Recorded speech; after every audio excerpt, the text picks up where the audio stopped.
नमस्कार साथियों, स्वागत है हमारे यूट्यूब चैनल जीनियस क्लासेस में। पिछली क्लास में अपन ने देख लिया था क्रॉपिंग सिस्टम के फसल चक्र के बारे में देख लिया था, उसके बाद में शस्य योजना के बारे में देख लिया था। एक बार पिछले रिवीजन करवा देता हूँ। फसल चक्र की अपन ने परिभाषा देख ली थी, उसके बाद में फसल चक्र के सिद्धांत देख लिए थे।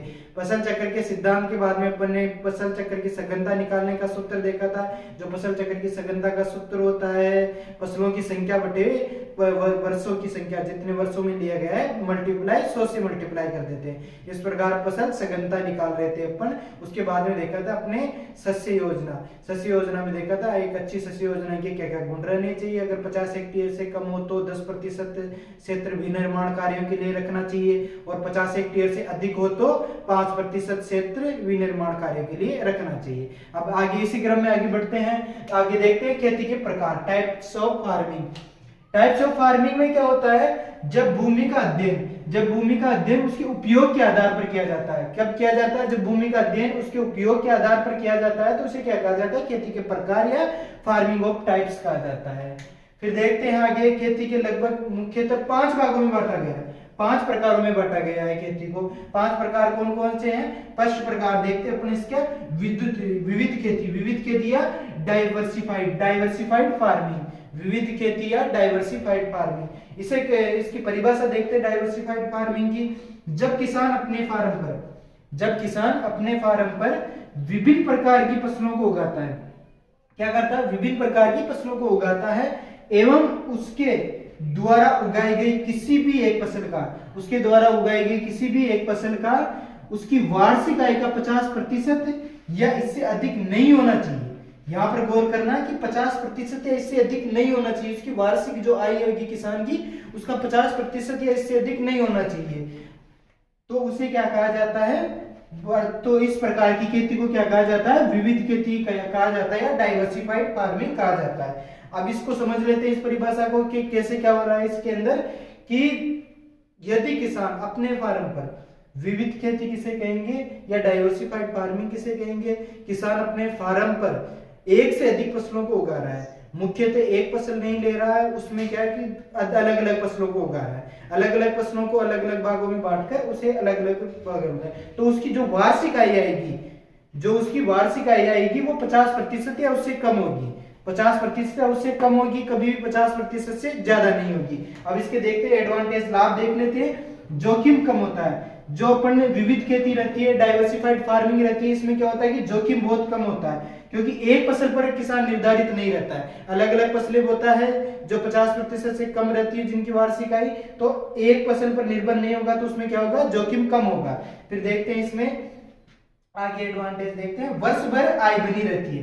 क्या होता है? वर्ष भर आय बनी रहती है। एक फसल लेते हैं तो उसकी मुख्यतः वार्षिक आय अगर 50% से अधिक एक ही फसल पर निर्भर है तो वर्ष भर आय वह एक बार आएगी। किसान एक बार मंडी में लेकर जाएगा तो वह आय सिर्फ एक बार किसान को मिलेगी।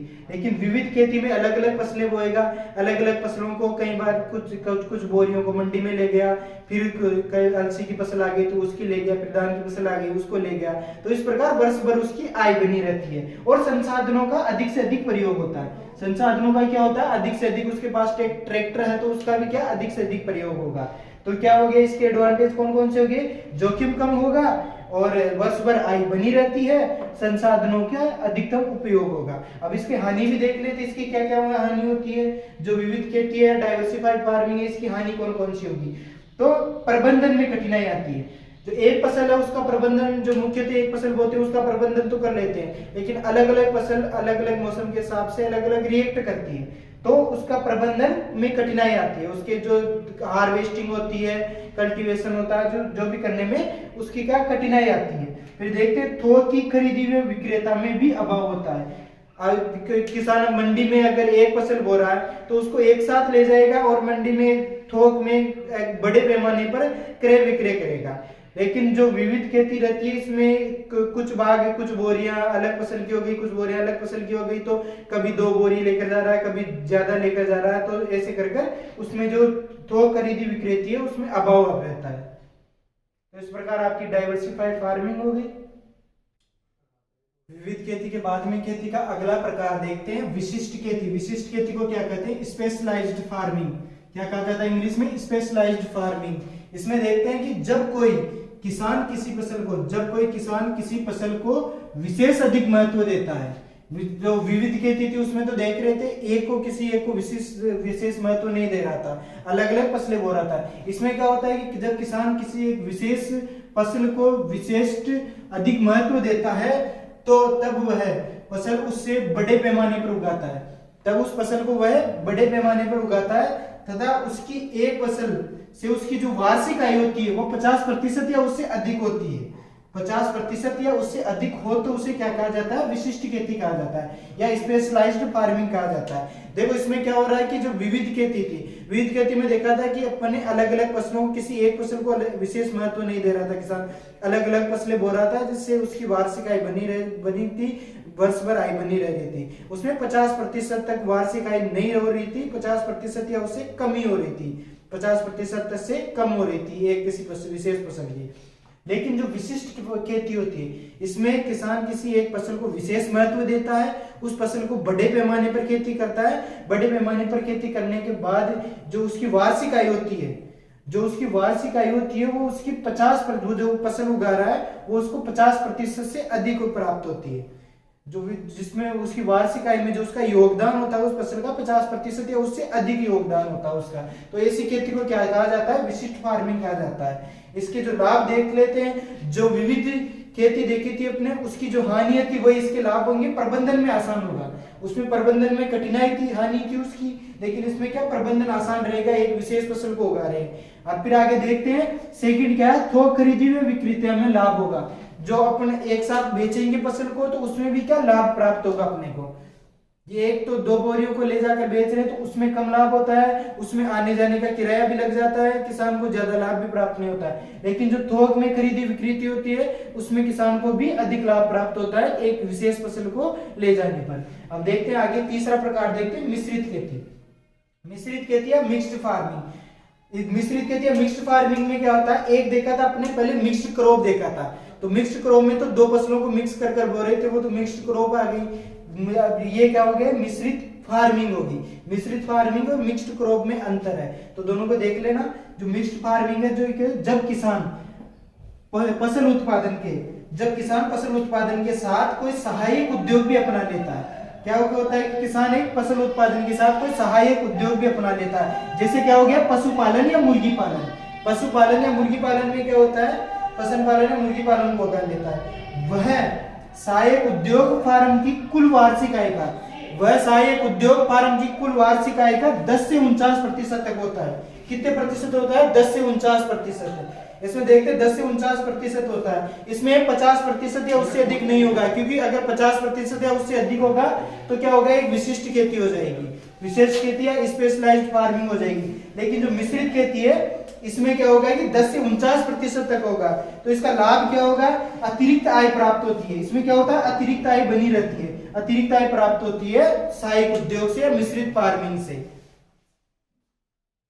तो खेती का अगला अपन चौथा प्रकार देखते हैं शुष्क खेती या ड्राई फार्मिंग को कैसे जस्टिफाई करेंगे? जैसे ऐसे स्थान जहां पर 750 mm से कम वर्षा हो, कई जगह पर ये 500 mm भी होता है, कई जगह पर 500 mm भी होता है। 750 mm, 750 mm या फिर 500 mm से कम वर्षा हो तो वहां की जाने वाली खेती को क्या कहा जाता है? शुष्क खेती कहा जाता है। वहां पर की जाने वाली खेती को शुष्क खेती कहा जाता है। चौथी खेती देखते हैं, पांचवा प्रकार है रेचिंग खेती किसे कहते हैं?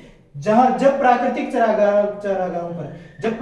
चरागाहों पर पशुओं को चराकर जीवन यापन किया जाता है। क्या किया जाता है? जब प्राकृतिक चरागाह है, जहां पर जैसे अपने जो अरावली पर्वतमाला हो गई राजस्थान के अंतर्गत, तो वहां पर प्राकृतिक चरागाह है, प्राकृतिक रूप से मैदान है, प्राकृतिक चरागाह, वहां पर पशुओं को चराकर अगर किसान जीवन यापन कर रहा है तो इस प्रकार की खेती को क्या कहा जाता है? रेचिंग खेती कहा जाता है। जैसे राजस्थान व हिमाचल प्रदेश में इस प्रकार की खेती की जाती है जिनके पास, किसानों के पास कोई भूमि नहीं रहती है।